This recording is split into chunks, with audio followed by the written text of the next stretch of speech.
নমস্কার বন্ধুরা, আমি এম গার্ডেন পি থেকে প্রদীপ।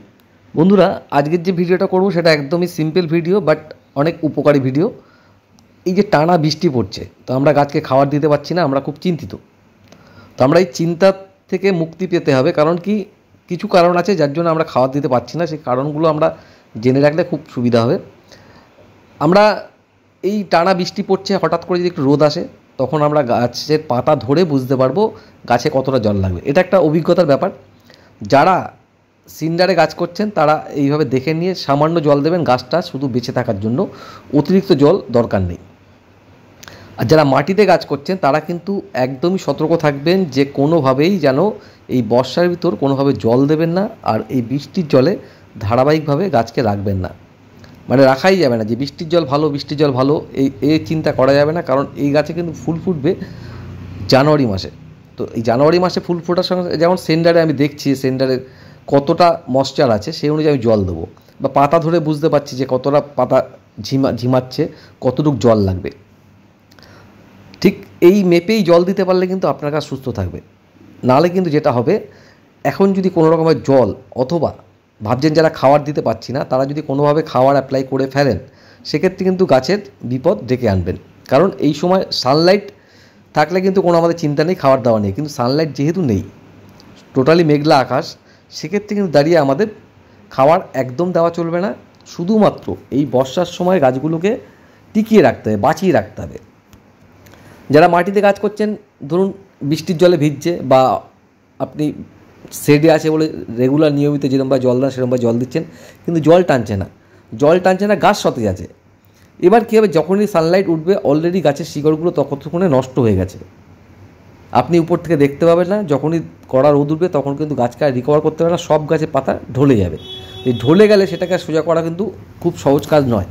আমাদের প্রতিটা দিন মূল্যবান চন্দ্রমল্লিকার ক্ষেত্রে। কারণ কি, চন্দ্রমল্লিকা আমরা শুরুটা যেমন অনেক আগে করি, শেষটাও কিন্তু অনেক দিন, অনেক লং টাইম নিয়ে গাছটাকে করা হয়, যেখানে দাঁড়িয়ে গাছে অনেক বেশি ফুল পাই। তাহলে এই সতর্কতাগুলো আমাদের অবলম্বন করতে হবে শুধুমাত্র এই বর্ষার সময়। আমার গাছটা রিপোর্ট করেছি এই জায়েন্ট মাল্টিগুলোকে, কিন্তু আমি খাবার দিতে পারিনি। রিপোর্ট করার পরের দিন থেকেই কিন্তু টানা বৃষ্টি চলছে, তো আমি খাবার দিতে পারছি না। এর জন্য আমি একটু চিন্তিত না। আমি চাইছি যে গাছগুলো বেঁচে থাক, যদি আমার কোয়ান্টিটি দুটো কমও হয় ফুলের, তা সেক্ষেত্রে কোনো অসুবিধা নেই। একটা গাছকে আমি এপ্রিল মাস থেকে রেডি করছি, রেডি করে পরের বছর আমি জানুয়ারিতে ফুল পাবো।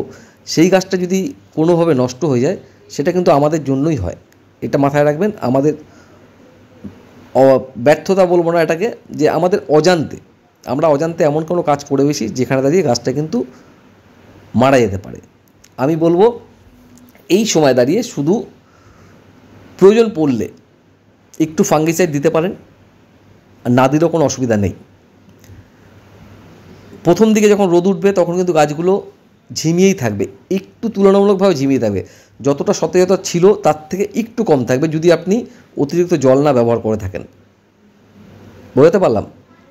ঝিমিয়ে থাকবে, কিন্তু আগামী 2-3 দিন পরে যখন রোদটা রেগুলার বেশি উঠবে, তখন কিন্তু গাছ আস্তে আস্তে আবার সতেজ হয়ে যাবে।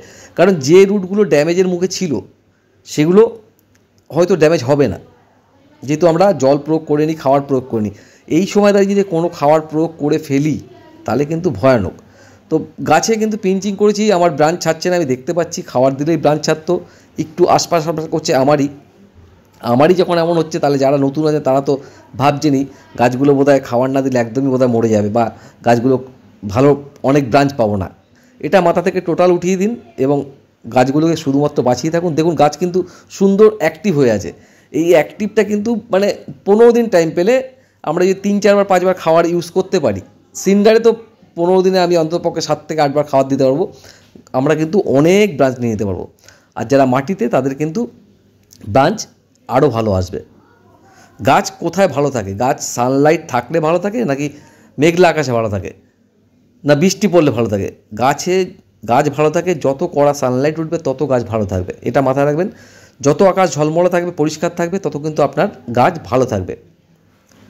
এটা একদম সেটেল করে নেবেন। সেটেল করে নিয়েই সেইভাবে গাছের উপরে ট্রিটমেন্ট করুন। দেখুন আপনার কিন্তু এবছরের চন্দ্রমল্লিকা পমপমে কিন্তু অনেক বেশি ফুল ফুটবে। যারা একটু শুরুতে আগে করেছেন তাদের কিন্তু 1000, 1500, 2000 ফুল ফুটবে, 3000 পর্যন্ত ফুল ফুটবে। আর যারা একটু লেটে করছেন তারা কিন্তু 500-1000 ফুল মিনিমাম পাবেন। এখন যারা গাছ বসাচ্ছেন চোখ বুঝে কিন্তু আপনার 1000 ফুল পাবেন। সেইভাবেই গাছের পরিচর্যা করুন। কোনো প্রয়োজন হলে যোগাযোগ করবেন, কমেন্ট করবেন, অবশ্যই আমি উত্তর দেবো।